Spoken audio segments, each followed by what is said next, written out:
우리의 마음에는 두 마음이 있다고 합니다. 하나의 마음은 양심이고 또 하나의 마음은 앙심이 되겠습니다. 양심은 하나님이 주신 선한 마음이 되겠습니다. 그래서 하나님이 창조한 목적대로 하나님의 영광을 위해서 살아가는 그러한 마음이 양심이 되겠습니다. 그래서 우리가 교회에 오는 목적이 참 중요합니다. 여러 가지로 표현할 수 있겠지만은 우리가 교회에 오는 것은 하나님을 더 알고, 그래서 하나님을 바르게 믿고 또 우리가 바른 삶을 살기 위해서 교회에 오는 것이 되겠습니다. 앙심은 뭐냐? 바로 타락한 마음이 되겠죠. 죄로 인하여 타락한 마음, 약한 마음이 앙심이 되겠습니다. 그래서 우리는 마음이 상하면 분노하고 보복하게 되고, 그래서 앙심을 품고 결국은 나중에 사단의 도구가 되는 경우가 참 많습니다. 우리는 어떠한 모습으로 살아가야 될까요? 두말할 필요가 없지요. 그러나 우리가 하나님을 바르게 알지 못하면 우리는 선한 양심과 믿음의 길을 걸어갈 수가 없습니다. 그 옛 가운데 하나가 누구냐? 바로 유대인들이 되겠습니다. 그리고 더 나아가서 바울이 되겠습니다. 그 좋은 전통을 가지고 여러분 선민으로 택함을 받았음에도 불구하고 이 유대 종교 이 엘리트들은 어떻게 돼서 하나님을 바로 알지 못하니까 오히려 하나님을 대적하는 일을 하게 되었습니다. 그러나 바울도 하나님을 바로 알지 못하여서 오히려 믿는다고 하지만은 예수 믿는 사람을 핍박했던 여러분 바울이 다메섹 도상에서 부활하신 주님을 만나고 나서 인생이 바뀌잖아요. 주님을 바로 알면 바르게 믿고 바르게 믿으면 바른 삶으로 변화될 수밖에 없는 거죠. 그래서 우리가 정말로 이 땅을 살아가면서 우리가 하나님을 얼마나 잘 아느냐, 바르게 알고 바르게 믿고 바르게 사는 것이 매우 중요함을 우리는 알아야 되겠습니다. 맹목상 무조건 믿습니다만 하는 것이 좋은 것은 아니지요. 그래서 신약 성경에 보게 되면은 이 양심이라는 단어가 32번 사용되는데 그 중에 21번을 바울이 사용을 하고 있습니다. 로마서 9장 1절에 보면은 바울은 이렇게 우리에게 증언을 하고 있습니다. 내가 그리스도 안에서 참말을 하고 거짓말을 아니하노라. 나에게 큰 근심이 있는 것과 마음에 그치지 않는 고통이 있는 것을 내 양심이 성령 안에서 나와 더불어 증언하노니 그랬어요. 그러니까 성경은 뭘 이야기하느냐? 양심이 증언한다라고 성경은 일관되게 이야기를 하고 있는 것입니다. 우리 양심은 영혼의 나침반과 같고 측량기와 같음을 알아야 되겠습니다. 오늘 본문 속에서도 여러분 16절에서 이렇게 이야기를 합니다. 나도 하나님과 사람에 대해 항상 양심에 꺼림낌이 없기를 힘쓰나이다. 가슴에 새겨야 될 말이에요. 하나님과 사람 앞에서 하나님이 주신 그 착한 양심에 꺼리낌이 없기를 원한다는 이 말씀을 우린 마음에 담고 살아야 될 것입니다. 여러분은 어떠한 삶을 지금 살아가고 있습니까? 하나님이 주신 선한 양심을 따라서 꺼리낌 없이 살아갑니까? 아니면은 세상에 상처받고 그걸 꾹 눌러놨다가 힘이 있고 때가 되면 보복하고 폭발하고 여러분 앙심으로 살아가고 있습니까? 오늘 본문 속에는 이러한 모습을 우리에게 너무나도 명확하게 보여주고 있습니다. 양심으로 살아가는 바울의 모습과 앙심으로 살아가는 유대 지도자들, 여러분 대적자들의 모습을 우리는 또 보게 되는 것입니다. 바울의 3차 전도 여행을 우리는 지금 따라가고 있습니다. 바울은 로마를 향하여 가는데 예루살렘에 잠시 들렸어요. 왜냐하면 그의 마음속에는 동족을 향한 그 끊임없는 근심, 내가 이방 선교로의 부름을 받았지만은 내 동족이 구원받길 원하는 그 바울의 마음이 항상 들어있음을 보게 되는 겁니다. 선교 보고도 하고 또 구제 헌금도 가져오고 또 그래서 내 종족이 한 사람을 구원받을 수 있다면 기회를 잡기 위해서 올라와서 이제 로마로 향하여 가려고 하는데 아예 며칠 안 있었는데 소동이 일어나고 바울을 배반자로 몰아서 죽이려고 하는 사람이 있습니다. 이러한 가운데 우리는 지난 시간 로마의 치안 담당관 천부장 루시아가 나타나서 로마의 법으로 여러분 이제 바울을 보호하게 되고 뭐 재판도 받지 아니하고 처형당할 위기에서 바울을 구하는 장면을 보게 됩니다. 그래서 자기 고난 받게 이르기 때문에 이제 가이사라에 있는 벨릭스 총독에게 바울을 470명 군사를 보내서 보호하는 장면을 보게 되는 거죠. 그래서 우리는 하나님께서 바울을 어떻게 이끌어가고 보호하는가를 지금 계속 보고 있습니다. 우리의 눈에는 참 말도 안 되는 일이죠. 그런데 하나님은 바울을 이방에 여러분 전도하는 그릇으로 쓰기 위해 또 로마에서도 네가 증언하여 드리라는 하나님의 계시를 이루기 위해서 바울을 끝까지 보호하고 있어요. 그래서 참 우리가 이 땅을 살아가면서 기도 여러분 많이 하시잖아요. 또 여러분들 말씀을 많이 읽으시잖아요. 또 은혜를 또 받으시잖아요. 저는 여러분들 또 바울처럼 마지막 서야 할 그 자리를 알았으면 좋겠어요. 우리가 좀 사명을 좀 발견했으면 좋겠어요. 하나님과 나 사이에 나를 통해 이루실 하나님의 비전, 그 사명을 발견한다면 세상 두렵지 않을 거예요. 왜냐하면 하나님이 보호하시니까. 사명이 없는 자하고 있는 자하고 하늘과 땅 차이죠. 그래서 바울이 그가 받은 이 계시, 그가 받은 이 사명, 그가 받은 이 비전 때문에 하나님이 기가 막히게 보호하고 있음을 보게 되는 거예요. 이건 인간의 계획으로 할 수가 없는 일들이에요. 그래서 사명이 있는 자는 하나님 반드시 붙드심을 저는 믿고 있습니다. 그래서 이제 결국 여러분 오늘 본문은 이제 벨릭스 총독 앞에 왔는데 5일이 되었습니다. 그래서 1절은 이렇게 시작을 하고 있습니다. 닷새 후에 대제사장 아나니아가 어떤 장로들과 한 변호사 더들로와 함께 내려와서 총독 앞에서 바울을 고발하니라. 5일이 지났습니다. 그리고 여러분 아나니아가 왔어요. 그리고 또 더들로 변호사가 함께 왔어요. 그리고 여기 어떤 장로들은 사내들은 공의의 사두개파 사람들일 것입니다. 이들은 부활을 믿지 않으니까 오히려 대제사장과 짝짝꿍 아니겠습니까? 그래서 결국은 이들은 바울을 고소하고 또 바울을 끝까지 자기 목적대로 죽이기 위해서 벨릭스 총독 앞에 완 내용을 보게 되는 것입니다. 그럼 여기 우리가 주목할 인물은 더둘로가 되겠죠. 그의 직업은 변호사라고 이야기를 합니다. 얼마나 그 당시 이 더둘로는 달변가였는지 몰라요. 목적이 바울을 죽이는 데 있으니까 결국 어떻게 되겠어요? 법정 싸움에서 이기려고 목숨을 건 거예요. 그래서 최고의 변호사를 최고의 돈을 주고 사서 고용을 하게 된 거죠. 참 안타까운 것은 뭐냐?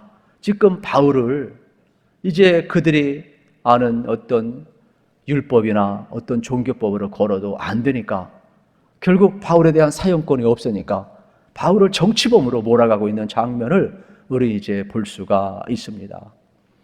그러면은 정치범으로 몰아가게 더둘로를 샀거든요. 더둘로는 돈에 팔린 사람이죠.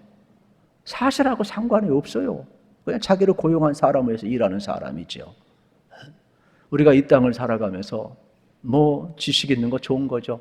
스펙 있는 거 좋은 거죠. 뭐 변호사 되면 좋은 거죠. 그런데 여러분 돈에 영혼이 팔리고 그의 삶이 이렇게 여러분 말도 안 되게 진실과 떠난 삶을 살아가는데 그게 무슨 뭐 선한 양심을 따라 사는 겁니까? 돈을 따라 사는 거지. 여러분들이 뭐가 복인가를 알으셔야 돼요. 여러분들이 돈을 위해서 영혼까지 파는 게 복이라고 생각하십니까? 아니잖아요. 내가 지금 누구에 의해 쓰임을 받느냐가 중요한 것 아니겠어요? 내 삶의 자리에서 내가 지금 어떻게 살고 있느냐, 이게 정말로 중요한 것 아니겠어요? 돈 벌기 위해서는 수단 방법 가리지 않는 것, 그것을 정당화시키면 안 돼요. 그걸 복이라고 생각하면 절대로 안 되는 거예요. 그런데 더들로는 그런 짓을 지금 하고 있어요. 성경은 그의 모습 3절에 보면 아첨자라고 이야기를 해요. 얼마나 아부를 잘하는지 이렇게 이야기합니다. 벨릭스 총독이요, 당신이 선정을 베풀어서 우리가 잘 살고 태평을 누리고 있대요. 그런 거짓말이 어디 있어요? 또 뭐라고 해요? 당신은 선견이 있어서 모든 문제를 다 해결한대요. 이 선견이라는 것은 어떤 신적인 계시거든요. 무슨 벨릭스에게 무슨 신적인 계시가 있어요?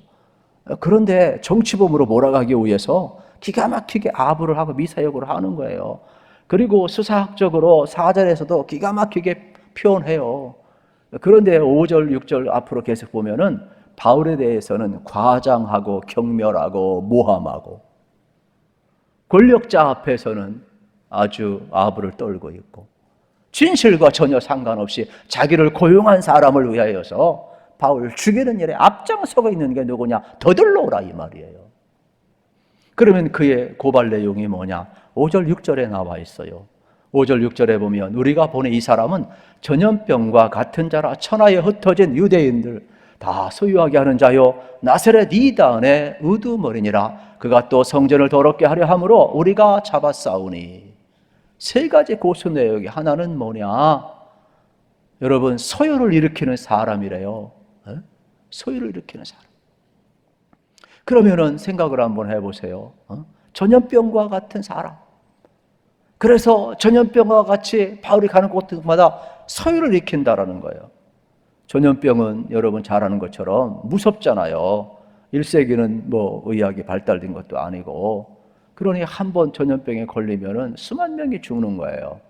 소유가 일어나면 로마 통치가 어렵고 집권이 어려우니까 이 치안을 담당하는 뭐 천부장이나 총독이나 아주 온통 신경을 쓸 수밖에 없지요. 그런데 언제 여러분 바울이 소요를 일으켰습니까? 근데 결국은 이 총독의 관심을 갖게 하기 위해서 전염병과 같은 사람이라는 거예요. 이 사람은 예루살렘에 와가지고 흩어진 이 디아스포라 유대인이 그 당시에 400만 명이 살았었는데 전부 다니면서 무장 봉기 운동을 일으켰다고, 소요 일으켰다고 이야기를 하는 것이죠. 결코 그게 아니거든요. 그래야 총독이 관심을 가지니까. 두 번째 고발이 또 뭡니까? 또 나사렛 이단의 우두머리라 이야기를 하고 있어요. 유대교는 공식적으로 로마가 인정했지만은 기독교는 여러분 어떻게 되세요? 그 당시 신흥 종교에 인정하지 않았어요. 황제 숭배 사상을 강요하고 있었기 때문에 예수를 주로 고백하는 걸 인정하지 않았어요. 그래서 정말로 구약에서 약속하고 진짜 신약에서 여러분 예수님이 오셔서 나사렛에 태어나신 그 예수님이 진짜 메시아인 것을 믿는 그리스도의 도를 믿는 이 그리스도인들을 여러분 바울이 지금 어떻게 합니까? 복음을 증언하고 있잖아요. 그러니까 이들은 로마에서 공식적으로 인정하는 사람들이 아닙니다. 그러면서 이단으로 몰아가면서 어떻게 해요? 이들이 자꾸 또 집단을 형성해가지고 봉기를 일으킬지 모릅니다. 그러므로 바로 이 바울을 잡아야 됩니다. 그리고 반드시 처형시켜야 됩니다. 이렇게 고발하는 거죠. 그리고 세 번째 고발 내용이 뭡니까? 성전을 더럽히려 하려 했다라는 거죠. 여러분, 바울은 성전을 더럽힌 적이 없어요. 바울은 뒤에서도 말씀을 드리겠지만은 성전에 올라서 정결 예식을 일주일 동안 결례를 행한 사람이에요. 그래서 어떻게든지 누가 되지 아니하기 위해서 그는 자유한 자이지만은 전부 다 율법의 그 결례를 지켰던 그러한 사람이에요. 그리고 성전을 성전되게 한 그러한 사람이죠. 그리고 예배하러 올라온 사람 아니겠습니까? 그런데 말도 안 되게 어떻게 합니까? 고소하는 거예요. 왜요? 자기를 고용한 사람이 대제사장이니까. 그래서 사실과 상관없이 아무리 수사학적으로 많이 고소하고 정치적으로 호소를 한다 할지라도 진실성이 없으니까. 그러면 벨릭스라는 사람은 아무리 로마 총독이지만은 이미 그는 여기 총독으로서 7년이 넘어요. 그러면 7년이 넘을 정도면 거기에 문화, 종교, 일어나는 정보 전부 다 알아요. 이 문제가 얼마나 자기들의 하찮은 문제인데 마치 정치범으로 몰아가고 있는 이것을 왜 벨릭스가 모르겠어요? 그럼에도 불구하고 수단 방법 가리지 아니하고 앙심. 왜요? 그들의 마음속에는 이미 하나님이 창조한 선한 양심이 없어요. 하나님을 바르게 알지 못하니까 결국 뭐가 돼요? 바울에 대한 증오, 이 분노. 그래서 우리의 집단을 위해, 우리 이익을 위해, 우리 밥그릇을 위해서 반드시 바울을 죽여야만 된다. 바울이 있는 한 자꾸 예수 믿는 사람이 늘어나고 자꾸 그들이 예수 그리스도를 통하여서 십자가 복음을 이야기하고 우리가 제사를 통하여서 끊임없이 우리의 삶을 유지해야 하는데 예배를 통하여 어디서나 다 예배할 수가 있고 그런지 삶의 라이프 스타일이 전부 다 바뀌어가니 자기들의 권위가 해체되어 가고 유대교가 설 자리가 없어지는 거예요. 그래서 바울을 죽여야만 되겠다. 아주 목숨을 거는 거예요. 이 앙심이 무서운 겁니다, 여러분. 그래서 결국 어떻게 됩니까? 이러한 고소 내용을 가지고 여러분 이제 벨릭스 앞에 나가고 있는 장면을 볼 수가 있습니다. 이때 벨릭스가 바울에게 변론할 기회를 주는 거죠. 이들의 고소 내용을 내가 다 들었다. 할 말 없느냐? 바울이 또 똑같은 내용을 바울의 입장에서 또 변론하는 내용이 오늘 본문에 자세히 기록이 되어 있습니다. 그런데 사실 이 내용을 뒤돌아보면 바울이 그냥 아니라고 하면 끝나는 거예요. 무죄예요. 왜요? 벨릭스는 그 정도는 알아요. 이게 얼마나 정치적인 모함인지 알아요. 그런데 벨릭스가 또 바울이 여기서 끝나지 아니하고 변론할 기회를 갖고 이 문제를 또 질질 끌고 있어요. 우리가 여기서 참 바울이 모함을 당하고 있지만은 반대로 뒤집어 보면 바울은 진짜 복음을 전할 때 이 복음의 전염성이 이 질병의 전염보다 더 강력했음을 알게 되는 거죠. 오죽했으면 전염병과 같은 사람이라 이야기했을까? 그러니까 그 당시 예수 그리스도의 십자가의 복음이 얼마나 많은 사람들에게 여러분 남녀노소를 불문하고 유대뿐만 아니라 모든 이방인들에게 복음이 전파되어서 십자가의 그 은혜가 여러분 많은 사람들에게 전파되고 회개하고 예수 믿는 그러한 구원의 역사가 있음을 우리는 발견하게 되는 것이죠. 그래서 우리가 여러분 잘 아는 것처럼 여러분 뭐 얼마 가지 않아서 로마가 또 이제 국교화되는 일에 그게 쓰임받은 것은 뭐냐? 이때 복음의 확산이 뭐 오순절 마가다라 성령에 의해 불같이 막 일하는 역사가 있었기 때문 아니겠어요. 그러니까 이 복음이라는 거는요 참 놀랍습니다. 복음은 이 확산성이 있는 거예요. 전염성이 있는 거예요. 그래서 물론 반대하는 사람도 있지만은 결국 바울이 전한 복음이 얼마나 확산되었는가 증명하는 반증이 되기도 하는 거죠.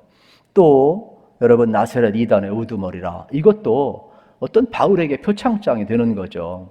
신흥 종교 기독교가 일어나고 있는데 그 당시 모든 리더들은 뭐 베드로나 야고보나 요한이 되겠죠. 또 사도도 되겠죠. 그런데 이제는 사도행전 13장부터 보게 되면은 바울이 주님을 만난 이후부터는 어떻게 됩니까? 전부 리더십이 바뀌어요. 그래서 초대교회 리더십이 바울을 최고의 영적 권위자, 지도자로 세워가고 있음을 우리는 이제 볼 수가 있는 거죠. 그러니까 결국 어떻게 되는 거예요? 바울을 더 높이는 말도 되는 거예요. 아, 영적인 지도자로 모두가 인정하고 있구나. 그리고 또 바울이 성전을 뭐 더럽혔다. 아니에요. 그는 정말로 율법과 선지자의 글을 다 지킨 사람이고 일주일 동안 올라와서 12일 예루살렘에 머무는 동안 일주일을 결례를 지킨 사람이에요. 그리고 성전을 성전되게 한 인물이 누구냐? 바울 아니겠어요?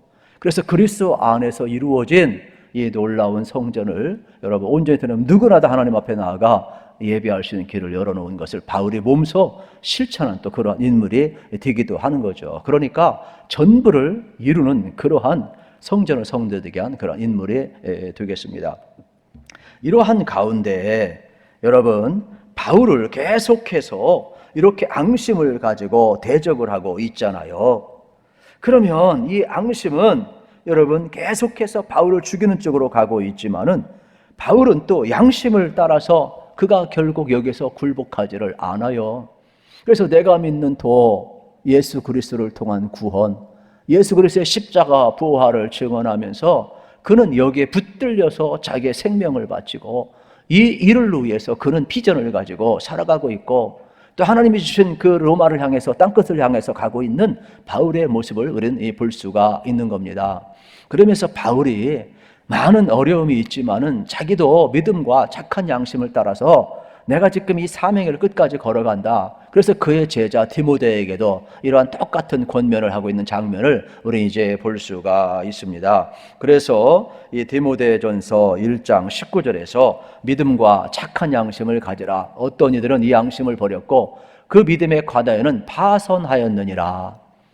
자기도 이렇게 살고 있으니까 믿음을 파선한 일이 참 많다. 그러나 디모데야 끝까지 믿음으로 살아라. 착한 양심으로 살아라. 권면을 하고 있습니다. 여러분이 정말로 믿음 생활 잘하려면 하나님을 바로 알아야 돼요. 여러분이 그래야 바로 믿어야 돼요. 그래야 바르게 변화되고 바르게 살 수 있어요. 그때 믿음 생활이 시작이 되는 거예요. 그러니까 우리가 하나님에 대해서 바르게 알지 못하면 정말로 진정한 믿음 생활은 바로 할 수가 없어요. 그래서 바울은 끊임없이 자기가 이렇게 그리스도의 십자가와 부활에 붙들려서 살아가고 있는데 그의 제자와 성도로 향하여서 똑같이 동일하게 믿음과 선한 양심을 지키면서 살아가라 권면하는 내용을 우리가 볼 수가 있습니다. 마찬가지가 되겠죠. 오늘 우리들도 여러분 믿음의 삶을 살려면 하나님이 주신 선한 양심을 우리가 가져야 되는 것이죠. 결국 이미 우리도 양심이 다 파손되었지만 예수 그리스도를 영접하고 내가 죽고 내 안에 예수가 사니까 우리도 여러분 하나님이 주신 예수님 안에서 우리의 양심이 회복이 된 거죠. 또 우리 파기된 하나님의 형상이 예수님 안에서 회복이 된 거죠.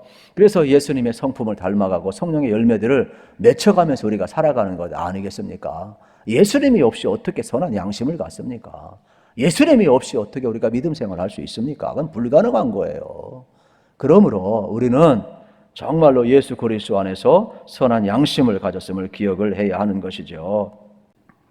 양심을 따라서 자신을 변호하는 바울과 거짓과 모함, 앙심을 품고 죽이려는 유대 지도자들의 모습과 더들로의 모습이 대조되고 있는 장면을 우리는 볼 수가 있습니다. 그러면 여기서 그냥 끝나면 좋은데 이 벨릭스가 이 이야기를 듣다가 결국은 재판을 연기하게 돼요. 그리고 밑에 있던 백부장에게 바울을 지키라 하고 자유를 주라고 이야기를 하고 있습니다. 그리고 친구들이 오는 것을 금하지 말라 본문은 기록을 해놓고 있지요. 그런데 23절에 이렇게 불구속 상태에서 재판을 기다리는데 무려 2년을 기다렸다, 이태를 기다렸다 이야기를 하고 있죠. 참 억울하죠. 이거 무죄가 됐으면 다 알고 있으면 석방하면 되는데 석방을 안 해요. 그런데 우리는 이해하지 못하지만 제가 가만히 묵상을 해보니까 이미 로마에도 네가 서야 되리라, 예루살렘에서 복음을 증언한 것 같이 네가 로마에서 복음을 증언해야 되리라는 그 하나님의 약속과 비전과 사명을 이루기 위해서 하나님이 보호하는 방법이 아닌가 생각을 할 수 있어요. 왜냐하면 무죄로 석방되어 나오면 또 40여 명의 결사대가 추적할 것 아니겠어요. 그러면 언제 암살당할지 몰라요. 그래서 우리의 그 짧은 생각으로는 석방이 되어서 자유롭게 빨리 갔으면 좋겠는데 로마 가는 시간도 우리 생각하고 다른 것 같아요. 그래서 하나님이 그래서 역으로 이 신학자들은 하나님이 보호하는 방법이라 이렇게 이야기를 하기도 합니다. 그래서 저는 오늘 여러분들이 정말 은혜 받을 때 좀 은혜를 많이 받으시고 복음의 세계에 깊이 들어가시기를 축복합니다. 그래서 이 십자가와 부활의 복음이 나를 붙들어야 돼요. 그래서 이 타락한 앙심이 어떻게 되겠습니까? 여러분 십자가가 들어가야 사랑도 있고 십자가 들어가 용서도 있고 십자가가 들어가 주님의 마음도 있는 것이고 여러분 우리가 죽음도 두려워하지 않으시고 주님도 사랑할 수 있는 것 아니겠어요? 땅끝은 아니라도 최소한 우리가 내 주변에 이러한 바울처럼 내 앞에 있는 한 사람이라도 살리고자 하는 그 착한 양심, 선한 양심, 십자가와 부활에 붙들린 그 양심이 회복되어야 되지 않겠느냐 이 말이에요. 이것을 위해서 우리가 살아가야 두려워하지 않고 비전 있는 사람이지. 저는 여러분들이 다시 한번 복음이 들려올 때 그 복음 앞에 직면하시고 여러분의 양심이 하나님 앞에 붙들려서 꼭 하나님 앞에 쓰임 받으시기를 우리 주님의 이름으로 축복합니다.